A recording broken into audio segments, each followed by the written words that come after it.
안녕하세요. 저는 20대 중반의 싱글맘으로 두 아이를 홀로 키우고 있습니다. 남편은 1년여 전 공사 현장에서 불의의 사고로 저 세상으로 떠나고 말았습니다. 사실 남편과 저는 고아원 동기 출신입니다. 저나 남편이나 고아원에서 외롭고 힘든 유년기를 보냈고 고아원 퇴소와 함께 자립생활을 시작한 지 얼마 안 되어서 결혼을 결심하게 되었었죠. 미진아, 우리 나이는 어리지만 어차피 성인인데 빨리 결혼해서 우리만의 가정을 꾸리는 게 어때? 맨날 주말에 만나서 데이트하는 것도 시간 낭비인 것 같은데. 그래, 우리 정착금도 둘이 모으면 지금보다 그래도 괜찮은 집 구할 수 있을 거고. 나도 빨리 가정의 울타리가 생겼으면 좋겠어. 내가 지금 가진 게 일도 없어서 널 행복하게 못 해주지만 악으로 깡으로 열심히 돈 벌게. 그래서 세상 누구보다 널 행복한 여자로 만들어줄게. 나 믿지? 그럼 널 만나서 그래도 세상 사는 재미도 있고 내가 웃으면서 지낼 수 있다는 거 너도 알잖아. 우리 열심히 노력해서 남부럽지 않은 가정 만들자. 아무것도 없는 날 사랑하고 선택해줘서 고마워. 네 선택 후회하지 않도록 나 정말 최선을 다할게. 그렇게 가진 거 하나도 없이 남편과 저는 거의 빈 몸뚱어리나 마찬가지인 상태에서 결혼식을 올렸습니다. 따로 식장을 잡고 예식을 준비할 여력이 되지 않아서 지방 소도시의 무료 예식장을 찾아가서 둘만의 결혼식을 올렸죠. 돈 10만 원도 되지 않는 그저 깔끔한 하얀색 원피스 한 벌이 저의 웨딩드레스였고 세탁소에서 빌려 입은 검은색 양복이 남편의 신랑 예복이었습니다. 남편은 그래도 한 달치 월급을 탈탈 털어서 제게 결혼 반지와 목걸이를 해주었습니다. 자기, 정신 나갔어? 우리 형편에 이런 반지나 목걸이 같은 결혼 예물을 할 여유가 어딨어. 이 돈이면 우리 2달치 생활비인데. 야, 내가 아무리 가진 게 없더라도 내 섹시되는 사람한테 반지 하나 목걸이 하나 못 해줄 정도는 아니야. 나 자존심 상하게 하지 말고 예쁘게 끼고 다녀. 약수해도 이 정도라도 너에게 해주지 않으면 내가 평생 후회될 것 같아서 그래. 고마워 자기야. 이거 사느라 자기가 몇 끼를 제대로 못 먹었을까 생각하면 마음이 저려온다. 평생 몸에 지니면서 절대 빼놓지 않을게. 그렇게 가진 거 없어도 사랑 하나로 행복한 결혼 생활을 시작한 저와 남편이었습니다. 냄새나고 어두운 반지하 투룸이 저의 신혼집이었고 세탁기, 냉장고, 거의 모든 가전제품은 중고거나 거의 낡아빠진 가구들이 세간의 전부였지만 저와 남편은 그래도 행복했답니다. 남편이나 저나 태어나서 처음으로 가정이란 울타리 안에서 안정감과 따뜻함을 느끼며 살아가게 되었기 때문이죠. 남루하고 비루해도 우리만의 집, 가족이란 울타리가 주는 포근함과 사랑이 주는 위안을 우리 부부는 결혼하고서 처음 느꼈습니다. 불같은 연애를 한 것도 사실이지만 그런 뜨거움이 점차 사라진 후에도 저희 부부를 결속하는 힘은 굳건했어요. 저희 사정을 모르는 사람들은 때로 저희 부부가 일찍 결혼한 것을 두고 아무튼 요즘 어린 것들은 겁없이 결혼하고 대책 없이 살림을 차린다니까. 부모님들이 알면 얼마나 속상하고 성질이 나시겠노. 그렇게 혀를 끌끌 차는 어르신들을 한두 번 대한 것이 아니었지만 저와 남편은 상관없었습니다. 남들이 제대로 알지도 못하면서 하는 손가락질 따위 아무 상관없을 만큼 저와 남편의 행복은 너무나 확신에 찬 것이었고 서로에 대한 사랑도 지극히 깊었으니까요. 결혼하고 몇 개월 되지 않아 저는 첫 아기를 임신하게 되었습니다. 여보, 어떡하지? 임신은 우리 한 5년 정도나 더 있다가 하기로 했는데 피임도 분명히 한다고 했는데 이렇게 되어버렸어. 우리가 아기 없이 살 딩크족도 아니고 뭐 좀 한 몇 년 더 빨리 임신했다고 생각하자. 젊어서 낳고 빨리 키우면 나중에 더 좋은 점도 많다더라. 우리가 지금 여건이 안 좋아서 당신이 좀 힘들긴 하겠지만 내가 2배로 더 열심히 일할게. 그렇게 말해주니까 겁이 좀 덜 난다. 나도 씩씩하게 견디고 좋은 엄마가 될게. 우리는 부모님 사랑 모르고 자랐지만 당신하고 나는 진짜 우리 아이들한테 사랑을 듬뿍 주는 엄마 아빠가 되자. 응? 동감이야. 부부는 일심동체라더니 자기랑 나랑 천생연분인 것 같다? 계획에 없는 임신이었고 덜컥 겁이 난 것도 사실이었지만 저와 남편은 저희 부부에게 찾아온 소중한 생명을 감사히 받아들이기로 했죠. 가족에 대한 집착, 결핍, 그런 것이 큰 저와 남편이다 보니까 솔직히 아기를 키울 능력이 현실적으로 안 되는 상황이었음에도 불구하고 우리에게 이제 아기까지 생겨서 진짜 제대로 된 가족이 되는구나. 우리가 엄마 아빠가 된다. 그런 생각에 마음이 부풀고 마냥 행복했더랍니다. 제가 임신하게 되면서 일을 줄일 수밖에 없었고 남편은 불어난 가장의 무게로 정말 밤낮 없이 소처럼 일만 했더랍니다. 새벽에 나가 오후나절까지 물류센터 일을 하고 틈틈이 일용직 건설 현장에 나가서 힘든 일을 마다하지 않고 하고 또 밤잠을 줄여가며 야간 경비며 대리운전까지 안 해본 일을 꼽기 힘들 정도로 온갖 일을 닥치는 대로 해나가는 남편이었어요. 여보, 당신 이러다 우리 아기 태어나기도 전에 쓰러지겠어. 돈도 좋지만 몸도 좀 아껴가면서 일하자, 응? 우리 아기 얼굴을 본 것도 아닌데 당신 병원 다녀와서 초음파 사진 보여준 후로 그 사진 속에 우리 아기 얼굴만 생각하면 자다가도 막 힘이 불끈불끈 솟아난다? 점심 먹고 식곤증 밀려오다가도 나는 아빠다. 우리 아기가 곧 태어난다. 이 생각하면 벌떡 일어나서 또 일하게 돼. 나 진짜 신기하지? 그렇게 해맑게 웃으면서 마냥 행복해하는 남편이었죠. 그런 남편이 고맙고 뿌듯하면서도 걱정이 되는 것이 사실이었습니다. 젊고 아픈 데 없이 건강한 사람이지만 몸을 너무 혹사하는 것이 아닌가 늘 노심초사하게 되더군요. 첫 아기를 무사히 출산하고 남편은 그동안 전세자금 대출도 좀 받을 수 있게 되어서 저희 가족은 반지하를 벗어나 방이 2칸 딸린 그래도 조금 깔끔한 빌라로 이사를 가게 되었습니다. 방 하나를 아기방으로 꾸며놓고 얼마나 행복하던지요. 아기는 무럭무럭 건강하게 잘 자랐고 저는 연년생으로 둘째까지 임신해서 또 건강한 아들을 낳았습니다.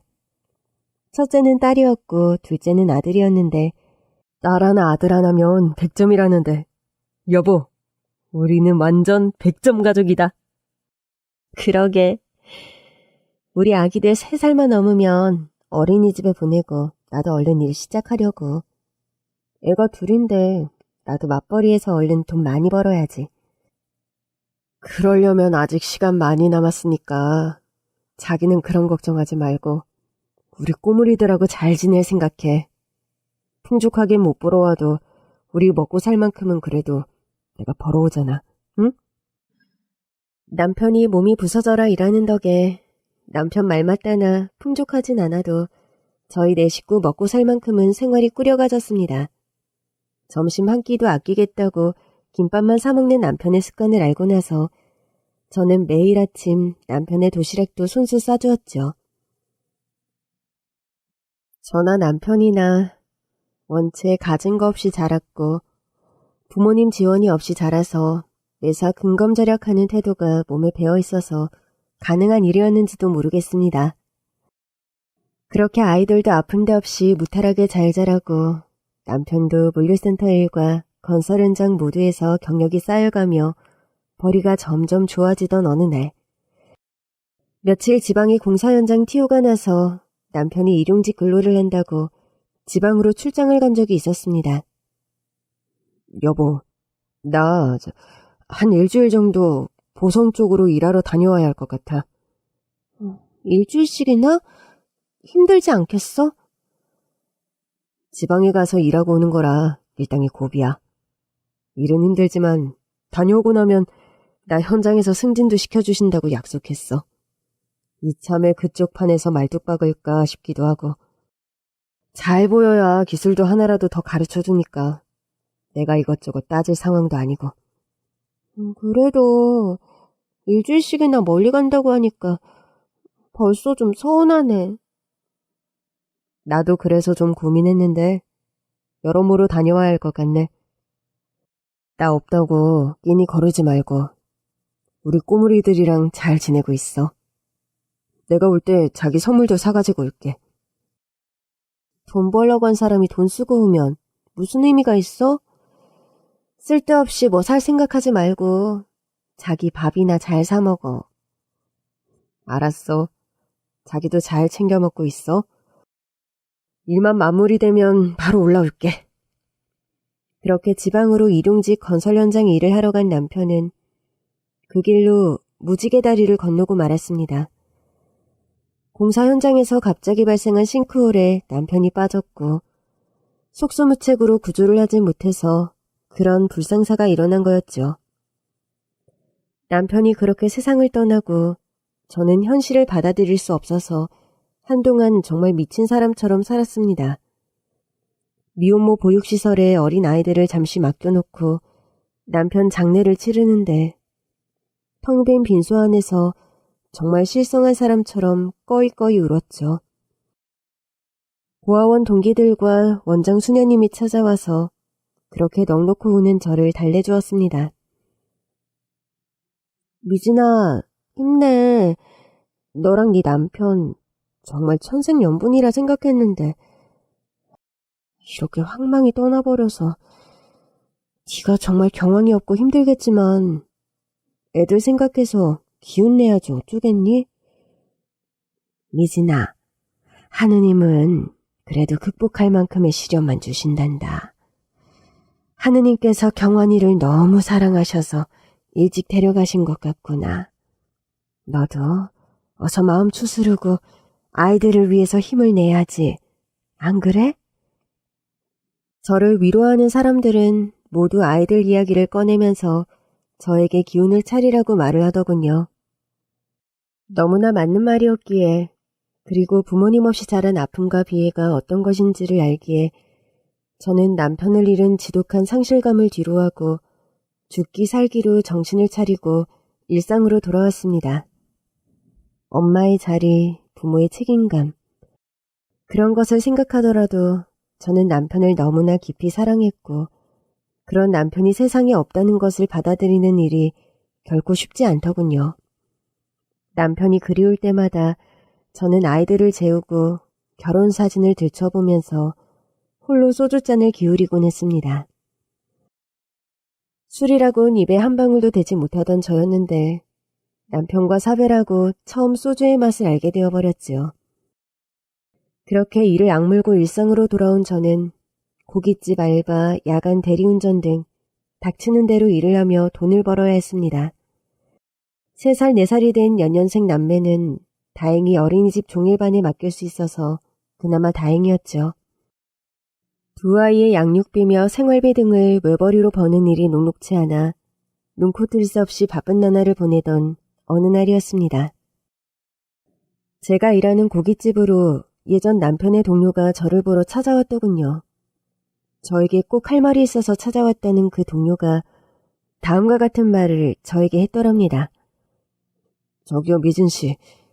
아무래도 경환이의 순직이 이대로 묻혀서는 안 될 것 같다는 생각이 드네요.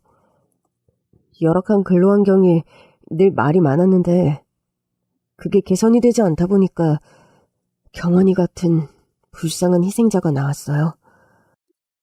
그럼 회사 측에서 뭐 시스템 잘못 그런 걸로 저희 남편이 사고를 당했다는 말씀이세요? 이런 얘기하는 거 솔직히 저 고민 많이 했는데 회사 잘릴 각오하고 드리는 말씀이니 잘 들으세요. 저희 같은 노동 현장에서 필수로 구비해야 되는 안전시설이 있는데 저희 사장이 자린고비라 몇 년 전부터 안전시설 마련하라는 요구가 있었는데도 그걸 묵살했어요. 돈 아낀다고 일하는 사람 목숨 잘못되게 방치했다는 말씀이세요? 증인이 필요하면 제가 설 테니까 미진 씨도 경환이 죽음 헛되게 할 수 없으니 필요한 조치를 취하세요.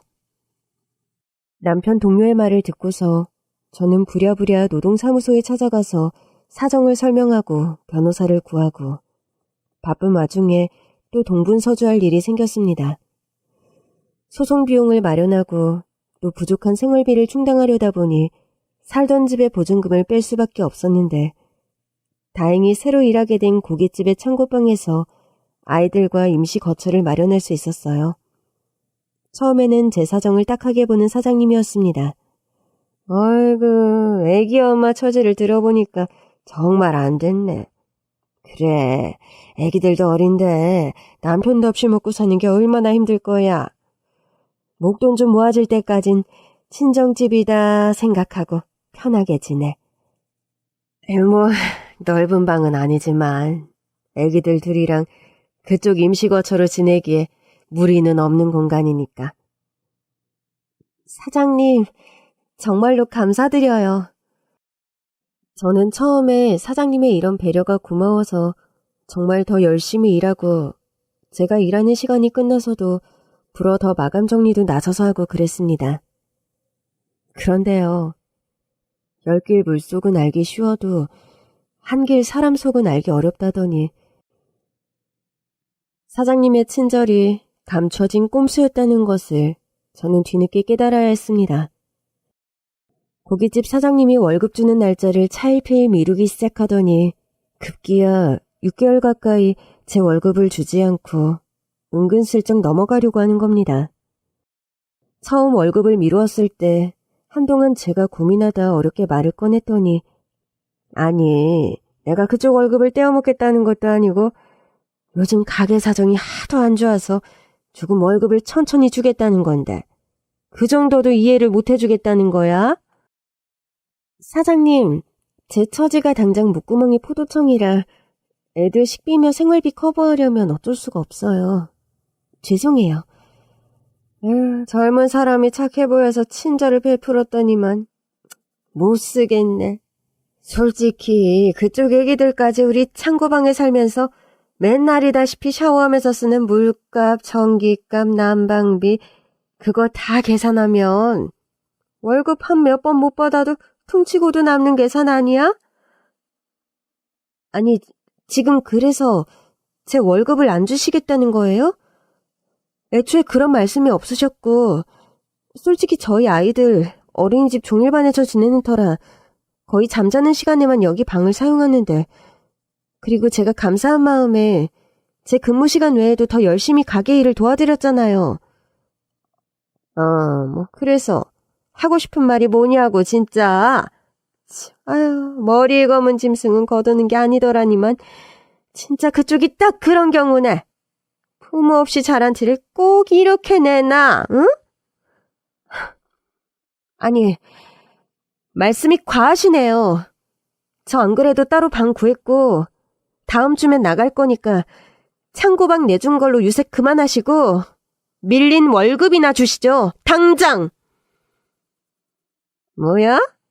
지금 감히 직원이 사장한테 파락파락 성질내면서 대들어? 야, 너 같은 것들 때문에 고아가 근본 없다고 욕먹는 거야. 돈 없는 직원 월급 삥땅하는 당신은 얼마나 근본이 있는데? 당신보단 내 근본이 훨씬 낫다고 보는데 왜요? 그렇게 이빠른 소리를 저는 내뱉고 말았고 사장은 한참 나를 노려보더니 급기야 제 따귀를 있는 힘껏 때리더군요. 짜! 어찌나 크게 소리가 났는지. 가게에서 일을 하던 직원들이 다 저를 돌아볼 정도였습니다. 하도 세게 따귀를 얻어맞아 볼이 부풀어 올랐고 저는 더 대거리 하려다가는 험악한 상황이 벌어질 것 같아서 고깃집을 박차고 나왔습니다. 그날 그렇게 밀린 월급을 받으러 갔던 날이 하필이면 제 생일날이었습니다. 고깃집 창고방에 붙어 산다는 이유로 차일피일 월급을 미룬 것이 6개월이 넘어갔고 저는 더는 안 되겠다 싶어서 원장 수녀님을 찾아뵙고 사회복지사의 도움을 얻어서 반지하 투룸의 보증금을 마련했고 이사갈 집도 겨우 마련을 한 상황이었죠. 단단히 마음을 먹고 밀린 월급을 받으려고 가게를 그만둘 각오를 하고 찾아간 거였는데 아니나 다를까 막대 먹은 사장에게 아주 험한 꼴을 당하고 말았습니다. 시뻘겋게 부은 뺨을 그어쥐고 이를 악물고 울음을 참고 걸어 나오는데 길가의 베이커리 가게가 눈에 문득 들어오더군요. 그 조그만 빵집 안에 전시된 생일 케이크를 보는데 참았던 눈물이 닭똥처럼 뚝뚝 흘러내리기 시작했습니다. 작년 제 생일날 퇴근길에 남편이 손에 들고 들어왔던 생크림 케이크가 눈에 아른거리더군요. 미진아, 생일 축하해. 올해는 돈이 없어서 케이크밖에 못 사왔지만 내년엔 내가 근사한 선물도 하나 꼭 준비할게. 서운해도 올해만 좀 참아주라, 응? 내가 딸기 생크림 케이크 좋아하는 건 또 귀신같이 기억해서 잘 사왔네? 우리 서방님, 아무튼 센스 하나는 짱이라니까? 네가 좋아하는 빵집 간다고 버스 타고 부러 갔다 왔어. 저번처럼 맛이 좋아야 할 텐데. 걱정이다. 그냥 아무 데서나 사와도 되지. 안 그래도 피곤한데 버스까지 타고 그 먼 빵집을 다녀왔어?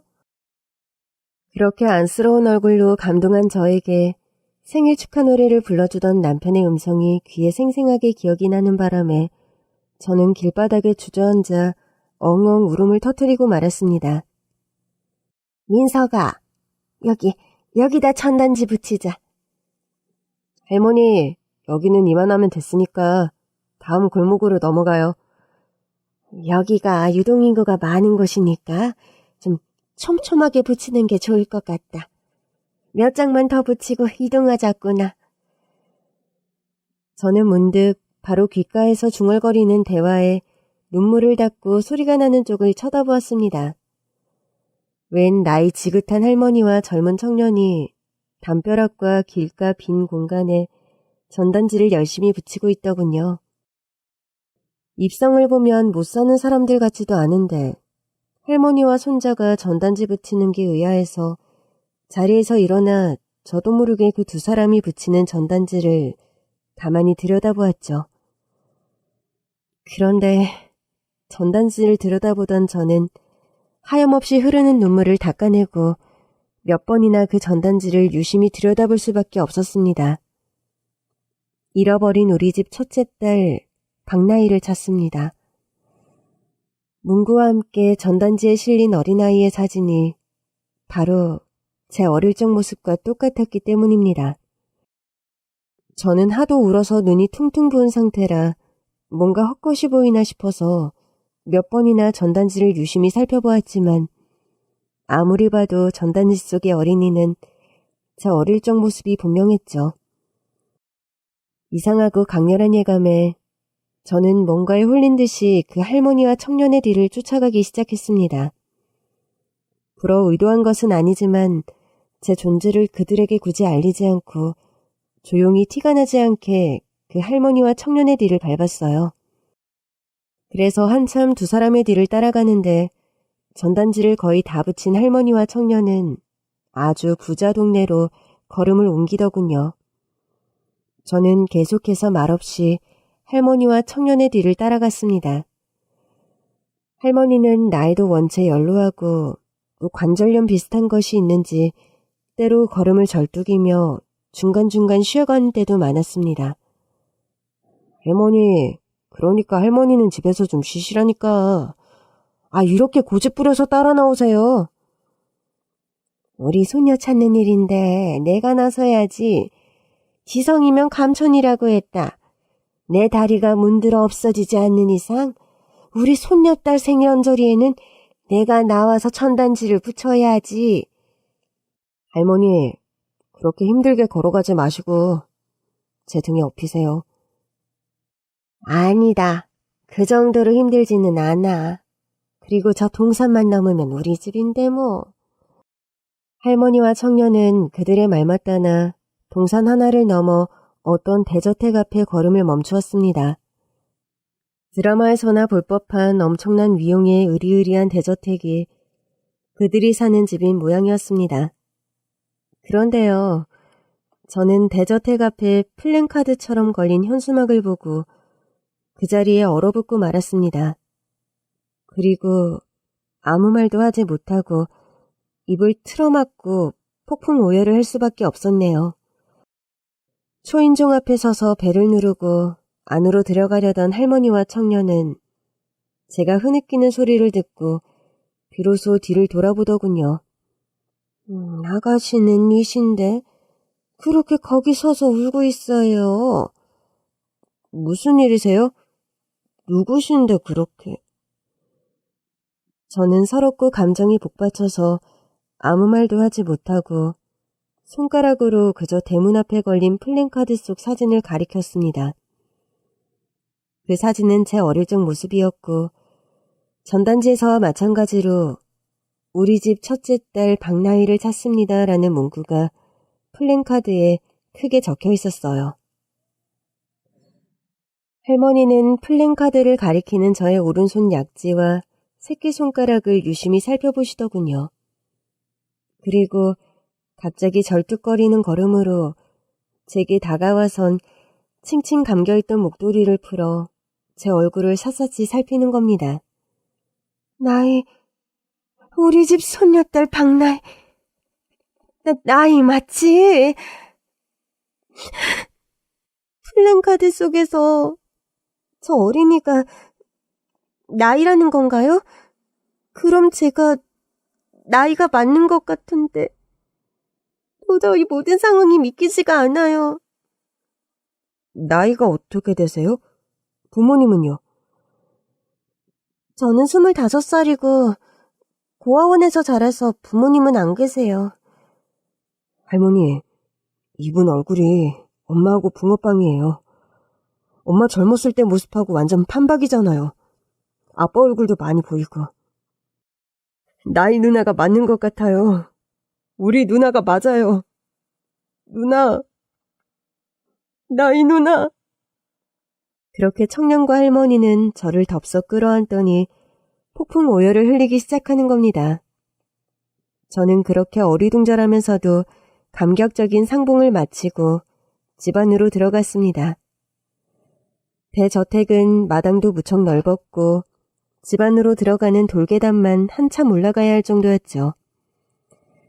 저는 모든 상황이 대체 꿈인지 현실인지 분간이 안 될 정도로 어리둥절하고 믿기지가 않더군요. 본능적이고 강한 예감에 의해 폭풍 오열을 하면서 할머니와 청년과 끌어안았지만 과연 정말 이들이 내 가족일까? 믿기지 않는 것도 사실이었습니다. 집 안에 들어가자 으리으리한 거실 곳곳에 제 어릴 적 사진들이 걸려있더군요.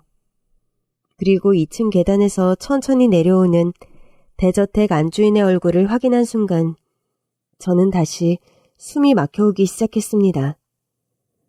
처음 보는 기품 있고 부티나는 그 아주머니의 얼굴은 누가 부정할 수 없을 정도로 제 얼굴과 너무나 흡사하더군요. 붕어빵 모녀, 붕어빵 부자를 흔히 보아왔지만 제가 그런 얼굴을 하고 있을지는 몰랐습니다. 주름과 세월의 흔적만 조금 더딥혀져 있을 뿐 저와 너무 판박이로 똑같이 생긴 그 아주머니. 엄마의 얼굴을 확인하는 순간 저는 다리에 힘이 풀리며 바닥에 주저앉고 말았어요. 나이, 넌 아이 맞지? 손을 한번 보자.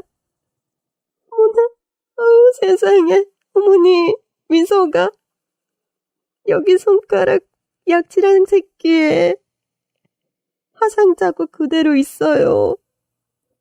어머 세상에. 나이야, 우리 딸 나이야. 네가 살아있었구나. 죽지 않고 살아있었어, 내 새끼. 내 딸아. 엄마, 정말 엄마가 맞으세요? 저는 그렇게 하염없이 흐르는 눈물을 닦을 생각도 하지 못하고 엄마의 품에 안겨서 그런 질문을 하고 있었습니다. 그렇게 꿈만 같은 상봉 이후 그래도 정확한 사실 확인 절차를 위해 친자 확인 검사를 의뢰했고 저는 엄마의 딸이 맞는 것으로 결론이 나왔어요. 그리고 후에 듣게 된 저의 사연은 참 기가 막히고 놀라운 것이었습니다. 제가요, 5살쯤에 저희 가족이 모두 가족여행을 떠났었다고 합니다. 여름 휴가로 강원도 속초 근처의 펜션에서 며칠 즐거운 시간을 보낸 뒤 자동차를 타고 고속도로를 운전해서 집으로 돌아오는 길. 졸음운전을 하며 마주오던 커다란 덤프트럭과 충돌을 했고 저희 가족이 탄 자동차는 고속도로 가드레일을 받고 낭떠러지 아래로 추락했다는 겁니다. 그 사고로 운전을 하시던 아빠는 그 현장에서 즉시 하늘나라로 떠나버리시고 엄마와 남동생은 다행히 기적적으로 목숨을 건졌다고 합니다. 엄마와 남동생은 사고가 난 차량 안에서 기절한 상태로 발견이 되었는데 문제는 어린 저의 행방이었다고 합니다. 사고가 나면서 창문 밖으로 튕겨져 나간 저의 행방이 도무지 우리무중이었다고 하네요. 우리 가족들은 이날 이태껏 네가 살아있을 거라는 믿음과 희망을 한시도 버리지 않고 살아왔어. 평소에도 사람을 써서 누나를 찾는 전단지를 붙이는 일을 계속해왔지만 특히 할머니는 누나 생일과 그 주간이 되면 늘 아픈 다리에도 불구하고 본인이 직접 나가셔서 길에 전단지를 붙였어요. 할머니가 사실 관절염이 심하셔서 오래 걷는 일이 힘드시거든요. 평소에도 컨디션이 조금만 좋으면 항상 길에 나가 몇 시간씩 누나 찾는 전단지를 붙였고요. 할머니!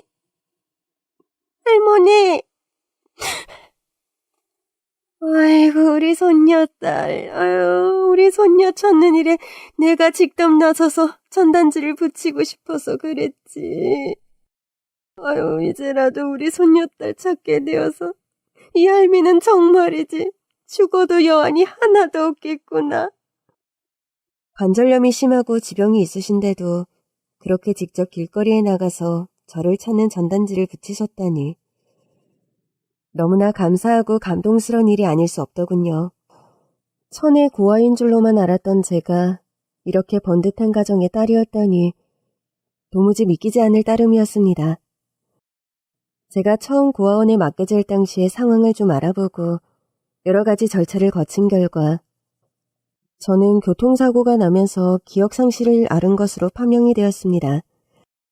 그리고 사고 현장에서 좀 떨어진 곳에서 10만이로 살아가던 청각장애인 할머니 한 분이 저를 집으로 데리고 가서 키운 것이었죠. 그 할머니는 주변 사람들에게 먼 친척이 맡기고 간 아이라고 저를 소개하고 자신의 소녀딸처럼 저를 키운 거였습니다. 그 할머니는 청각장애인으로 평생 결혼하지 않고 혼자 사신 분이라고 했는데 아이에 대한 남다른 집착? 뭐 그런 것이 좀 있는 사람이었나 보더라고요. 그렇게 사고 현장에서 부상을 입은 어린 저를 발견했고 그런 날 자신의 딸처럼 키운 거였습니다. 그렇게 신만이 할머니 밑에서 자란 저는 사고 당시 그 이전의 기억은 깡그리 잊어버렸기에 그 할머니가 제 친할머니인 줄 알고 살았던 거죠. 그나마 그 할머니도 저와 함께 산 지 1년이 채 되지 않아 돌아가시는 바람에 저는 고아원에 맡겨졌던 겁니다. 제가 교통사고 당시 기억을 잃지 않았더라면 그래도 조금 더 빨리 가족을 찾을 수 있지 않았을까 하는 아쉬움이 드는 것이 사실이더군요. 아이고, 불쌍한 내 딸. 그동안 고아원에 사느라 얼마나 고생이 많았어. 지금 사는 거처는 어디니? 하는 일은 너 혼자 사는 것이더냐? 엄마, 할머니, 제발 누나한테 하나씩 천천히 물어보세요. 안 그래도 경황이 없는데 누나가 얼마나 정신이 없겠어요? 저는 남편과 결혼한 이야기, 일남일녀를 키우는 싱글맘이라는 것, 그리고 고깃집에서 월급을 받지 못한 이야기와 남편의 순직으로 인해 회사 측과 소송 중인 이야기 등을 모두 솔직하게 털어놓았습니다. 너한테 월급을 6개월씩이나 밀리고 구박한 그 막대 먹은 고깃집이 어디야? 할머니는 노발대발 하시면서 운전기사를 대동하고 저를 데리고 당장 고깃집으로 향했습니다. 운전기사가 모는 커다란 외제차를 타고 저와 할머니 운전기사가 식당 앞에 내리자 사장은 무슨 영문이냐는 듯한 얼굴로 쳐다보더군요. 아니, 이게 대체 무슨 상황이야?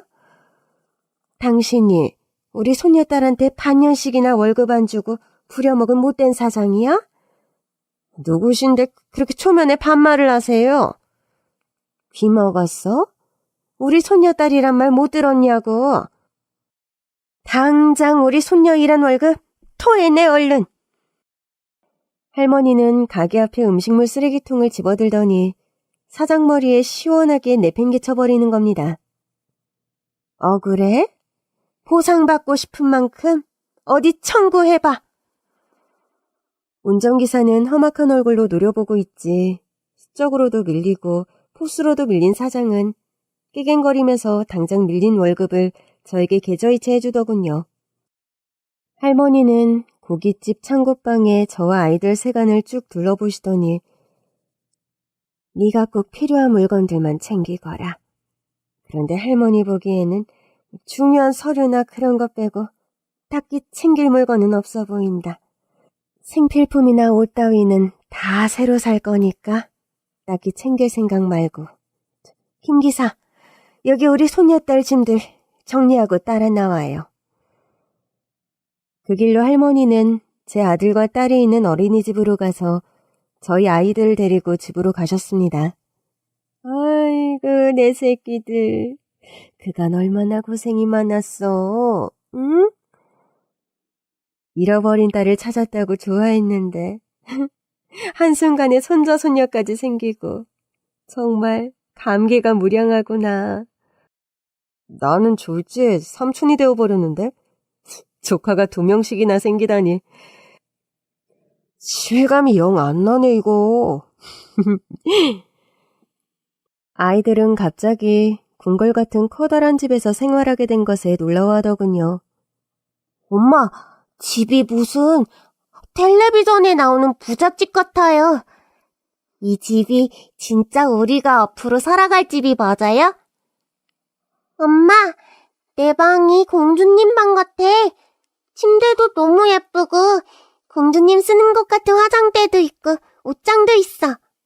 방 안쪽에는 화장실도 따로 있고 백설공주 공주님 방보다 훨씬 내 방이 더 좋아. 아이고 내 새끼들 기특하기도 하지. 앞으로 너희들은 왕자님 공주님 부럽지 않게 살 거니까 마음 편하게 다 누리렴. 그간 얼마나 고생이 많았어. 아이고 불쌍한 내 새끼들. 할머니께서는 알고 보니 이름만 대면 알만한 굉장히 유명한 칼국수 체인점의 대표님이었습니다. 엄마도 그 체인점을 함께 운영하시는 경영진이었고요. 그런 재력과 스케일 덕분에 살고 있는 집이 엄청 대저택인데다 집에는 일하는 도우미 아주머니도 계셨습니다. 남동생은 로펌에서 일을 하는 변호사라고 하더군요. 제가 남편 순직 문제로 소송 중인 것을 알게 된 남동생은 본인이 직접 나서서 회사와의 소송 문제를 해결해 주었습니다. 시간을 오래 끌면서도 시원한 해결책이 나지 않았던 머리 아픈 일이었는데 남동생의 도움으로 제가 원하는 조건으로, 그것도 아주 유리한 조건으로 소송에서 승소하게 되었습니다. 민서가 정말 고맙다. 나한테 남동생이 있다는 것도 신기한데 이렇게 잘나고 똑똑한 변호사가 되어서 누나 일을 직접 해결해주고, 누나가 이게 무슨 복인가 모르겠다. 누나, 그동안 얼마나 힘들게 살았어요. 이제라도 누나를 찾아서 엄마나 할머니나 한시름 놓고 저렇게 매일 하하호호 웃으시는 거 보면 내가 다 살맛이 나네요. 저는 남동생의 도움으로 소송에서 승소를 하면서 거액의 보상금을 회사에서 받게 되었죠. 그동안 남편 없이 홀로 힘들게 살면서 아이 2명을 키우며 살아오느라 어쩔 수 없이 이곳저곳 빚이 있었는데 그런 빚을 청산하고도 남을 만큼의 거액의 보상금이었습니다. 게다가 그 보상금이 아니더라도 저희 집안이 재력이 대단했던 바람에 저는 어느 날 갑자기 경제적인 자유, 아니 그를 넘어서 정말 나고 처음으로 호의호식이란 것을 경험하게 되었습니다. 아침에 일어나면 제가 손가락 하나 까딱할 것 없이 진수성찬인 식사가 차려지고 아이들 케어 역시 엄마와 할머니께서 전담 베이비시터를 고용해 주시는 바람에 제가 할 일이 거의 없어졌어요.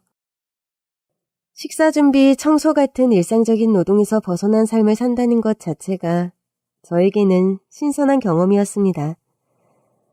게다가 그동안 고아원에서 크고 남편과 사별해서 힘들게 살아온 저의 처지를 엄마와 할머니는 무척 가슴 아파하시면서 그런 잃어버린 세월에 관해 엄청 보상을 해주고 싶어 하셨죠. 나이야? 우리 당장 쇼핑부터 좀 하러 가자. 얘가 젊은 애답지 않게 고생을 해서 얼굴이 많이 푸석해 보여. 김 기사, 우리 다니는 단골 피부과 당장 예약해요. 어머님, 우리 나이가 혼자 어렵게 출산해서 산후조리도 제대로 못해서 지금부터 필라테스 같은 거 시키면서 몸 관리도 좀 잘 시켜야겠어요. 안 그래도 한밤병원 박 원장한테 말해놨다. 우리 손녀딸 방문할 거니까 직접 진맥해서 최고 좋은 한약으로 지어달라고.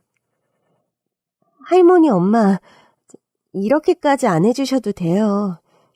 저는 엄마, 할머니, 동생, 가족들 찾은 것만으로도 너무 행복하고 감사해요.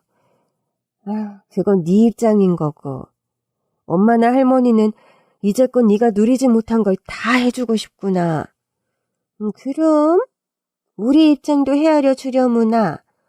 그리고 그 고단하고 모진 세월을 네 혼자 몸으로 꿋꿋하게 잘 버텨왔는데 이만큼의 호사를 누릴 자격이 너는 충분해. 그렇게 재벌 2세들이 누릴 법한 온갖 호사를 누리며 살게 된 저였습니다. 저희 아이들 역시 저 못지않은 혜택들을 많이 누리게 되었죠. 어린이집 대신에 아직 유치원 진학 전의 아이들인지라 아이들에게 꼭 필요한 사교육을 최고의 시설에서 받을 수 있게 되었습니다. 그런 센터나 학원에 갈 때는 전담기사와 베이비시터가 따라갔고 저는 갑자기 눈코 뜰 새 없이 바쁜 워킹맘에서 아이들 육아에서도 자유로운 상황이 되어버렸죠. 해서 여건 때문에 미루게 되었던 공부도 뒤늦게 시작하게 되었습니다. 제가 어려서부터 공부머리는 좀 있던 터라 늦가기 수험생이지만 1년 정도 입시를 준비한 끝에 좋은 결과도 얻게 되었어요. 우리 딸 나이가 명문대학 경영과에 합격했어요. 어머님, 이거 보세요. 방금 합격 문자가 왔어요. 우리 나이가 독하게 공부하더니 대학생이 되었구나. 아유, 늦었지만 학교 부지런히 다니고 어차피 경영과에 들어가게 되었으니 우리 칼국수 업체 회사 일도 천천히 배워나갈 생각하고. 그래, 네 동생은 어려서부터 회사 일에 원체 관심이 없다고 공표한 녀석이라 우리 업체를 누가 이어받아 이끌어가나 걱정이 깊었는데 네가 경영과를 가고 보니까 요식업에 취미도 맞는 것 같아서 너무 기분이 좋구나. 엄마, 할머니, 이렇게 아낌없이 지원해 주셔서 너무 감사해요. 최고의 과외 선생님들 구해주시고 제가 돈 걱정 없이 또 애들 걱정 없이 공부에 몰두할 수 있어서 얻게 된 결과예요. 그래, 모든 게 좀 늦어지긴 했지만 그래도 결국 제자리를 찾았으니 너도 애들 걱정은 말고 네 일을 가질 생각을 하렴. 할머니도 아직은 그래도 정정하고 네 엄마도 계시니 네 아이들 키우는 거 걱정하지 말고. 저는 그렇게 엄마와 할머니의 적극 지원을 받으며 늦가기 대학생이 되었습니다. 제 아들과 딸아이 역시 경제적인 풍요로움은 물론이고 삼촌, 할머니, 증조할머니까지 함께 한 집에 살게 되면서 훨씬 정서적으로 안정이 되고 행복해하는 것이 눈에 보이더군요. 엄마, 예전에는 아빠가 보고 싶어서 좀 슬프고 외로울 때가 있었는데 할머니도 계시고 삼촌도 계시니까 안 슬퍼서 좋아요. 삼촌이 이번 주에 또 놀이공원 데리고 가준대요. 그리고 학교에서 삼촌을 아빠라고 해도 된다고 삼촌이 그랬어요. 저희 남동생은 성격이 다감하고 속정이 깊어서 제 아이들에게도 정말 아빠 못지않은 역할을 톡톡하게 해주는 겁니다. 그런 남동생이 너무나 고맙고 제 본가 식구들의 존재가 아이들에게 아빠의 빈자리를 메꾸어주는 것 같아서 저도 너무 다행이고 행복한 것이 사실이었죠. 고아라고 생각했던 저에게 가족이 있다는 것도 신기한데 이렇게 재력가인데다 칼국수 업체를 이끌어가는 회사의 대표님이 할머니라는 사실. 이런 혜택으로 돈 걱정 없이 저를 비롯 아이들이 호의호식하는 것. 이런 모든 것들이 무척 감사했지만 이런 와중에 또 사무치게 생각나는 것이 먼저 하늘로 떠난 남편이더군요. 나이야, 네가 일찍 결혼한 남편이란 사람은 어떤 남자였니? 세상에서 가장 따뜻하고 유일하게 저를 진심으로 사랑해주는 그런 사람이었어요. 우리 손주 사이가 살아있었더라면 참 좋았을 텐데. 어린 나이에 처자식 먹여 살린다고 그 고생을 하다 명을 달리했으니 내 심정이 오죽했겠니. 네 남편 기일이 언제라고 했지? 앞으로는 우리 집에서 애기들 아빠 기일 챙기는 것이 좋을 것 같구나. 그렇게 남편의 기일을 집에서 차리자고 먼저 제안해 주시는 할머니였습니다. 커다란 제사상에 남편이 생전에 좋아하던 음식들을 비롯해서 갖은 진수성찬으로 차려진 제사상, 그 앞에서 절을 하는 딸과 아들, 그리고 저. 남편이 생전 그렇게 좋아했던 갈비찜과 생선전을 보는데 왜 그렇게 하염없이 눈물이 흐르던지요. 지금 내가 아이들과 혼자서 누리는 행복이 다행이지만 한편으론 그런 저의 곁에 남편이 없다는 사실이 참 마음이 아팠습니다. 살아서 원체 고생만 하다가 떠난 사람이라서 제가 이렇게 마음에 사무치는 것 같기도 합니다. 여보, 당신이 좋아하는 갈비찜하고 생선전이야. 오늘은 시간에 쫓기지 말고 천천히 많이 먹고 가. 나하고 우리 아이들 걱정 없이 이제는 잘 지내고 있으니까. 그곳에서 이젠 좀 편히 쉬어. 얼굴을 한 번도 본 적은 없지만 우리 사위 사는 동안 정말로 고생 많았네. 어린 나이에 가장 노릇하기가 쉽지 않았을 텐데 우리 딸과 손주들 지켜주느라 고생 정말 많았어. 매형, 살아계셨다면 저랑 소주도 한잔하면서 이 얘기 저 얘기 나누고 좋았을 텐데 그러지 못해서 아쉬워요. 그래도 우리 누나 많이 사랑해 주셔서 감사드립니다. 그리고 이렇게 귀여운 조카들도 2명씩이나 선물해 주셔서 그건 역시 너무 감사하고요. 우리 손주 사위 고생 많이 했으니 그곳에선 아무 걱정 말고 편하게 쉬고 놀러나 다니고 그러면서 지내게나.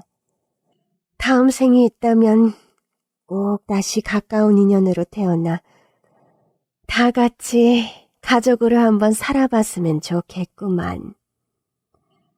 그렇게 남편의 제사상 앞에서 가족들 모두 덕담을 한마디씩 해주었습니다. 형식적인 덕담이 아니라 저희 가족 모두 가슴에서 나온 진심 어린 말들이어서 그런 말을 듣는데 저도 다시 눈물이 나오고 이제 말귀를 다 알아먹는 아들과 딸아이도 눈물을 펑펑 흘리더군요. 여보, 지금의 이 행복을 당신과 함께 누렸다면 더할 나위 없이 좋았겠지만 지금 당신이 곁에 없어서 나는 참 많이 허전해. 그래도 기운내서 씩씩하게 잘 살아갈게. 이제 나는 가족들을 찾아서 행복하게 잘 살게 됐어. 우리 아이들도 걱정 없이 잘 키우게 되었으니까 당신도 마음 좀 놔. 우리 다음 생에도 꼭 부부로 만나서 행복하게 살자. 우리 그때는 일찍 헤어지지 말고 꼭 100년해로 하기로 해. 알았지? 저는 마지막으로 하고 싶은 말을 속으로 조용히 되뇌이면서 남편 제사상에 절을 했습니다. 그날 밤 꿈에 오랜만에 남편이 저를 찾아왔어요. 예전에는 꿈에서 남편을 만나게 되어도 늘 그 사람의 얼굴이 어둡고 어디론가 가지 못하고 불안하게 서성이는 모습만을 하염없이 보다가 꿈에서 깨곤 했는데 이번엔 어찌된 일인지 저희 남편이 아주 환한 얼굴이었습니다. 생전에 저와 결혼하던 날 입었던 깔끔한 검은 양복을 입고 버스 안에 올라타서 제게 손을 흔들며 사라지는 남편이었습니다. 남편만 먼저 떠났는데도 남편 얼굴이 시종일관 환하게 웃고 있어서 꿈에서도 제가 마음이 편했는데 깨어나서 꿈 이야기를 할머니께 말씀드렸더니 얘야, 네 남편이 이제야 비로소 저 세상으로 마음 편하게 간 듯 싶다. 버스를 타고 혼자 어디론가 가는 건 세상 뜨는 꿈이라 하는데 환한 얼굴로 버스 타고 갔다니 이제야 비로소 제자리를 찾아간 것 같구나. 처자식 놔두고 홀로 떠나려니 가지도 못하고 이승을 떠돌았을 것 같아요. 저라도 그럴 거예요, 어머니. 좋은 꿈꾼 이야기 하는데 너는 또 왜 우니? 할머니와 엄마 말씀을 듣다 보니 왜 오랜만에 제 꿈속에 남편이 그렇게 호련히 나타났던 것인지 짐작이 가더군요.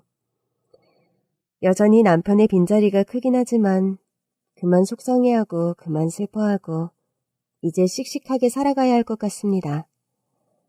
환하게 웃으며 돌아선 남편의 발걸음이 무겁지 않으려면 제가 그렇게 살아가야 한다는 것을 이제는 알겠습니다. 뒤늦게 대학생이 되어서 공부를 하려니 쉬운 일은 아니지만 악착같이 공부해서 가능하다면 졸업도 좀 빨리 하려는 목표를 가지고 있습니다. 엄마와 할머니는 칼국수 업체를 제가 물려받아 운영하길 원하시는데 제가 그렇게 CEO의 자리에 오르게 된다면 의미 있는 사회사업도 많이 하고 싶어요. 밥도 굶어본 사람이 배고픔을 안다고 가능하면 저와 같은 싱글맘들의 자립을 돕는 사업에 관심이 많이 있답니다. 제가 정말 기적 같은 천운으로 가족들을 찾고 행복하게 살아가게 된 것처럼 그 행운과 기적을 다른 사람들에게도 나누어주는 삶을 살 수 있다면 남편에게 좀 덜 미안한 일이 될 것 같기도 해서요. 저에게 찾아온 기적과 행운을 다른 누군가에게도 나누어 줄 수 있는 날이 하루라도 빨리 오기를 바라보면서 오늘 하루도 파이팅 하렵니다. 긴 얘기 들어주셔서 감사합니다.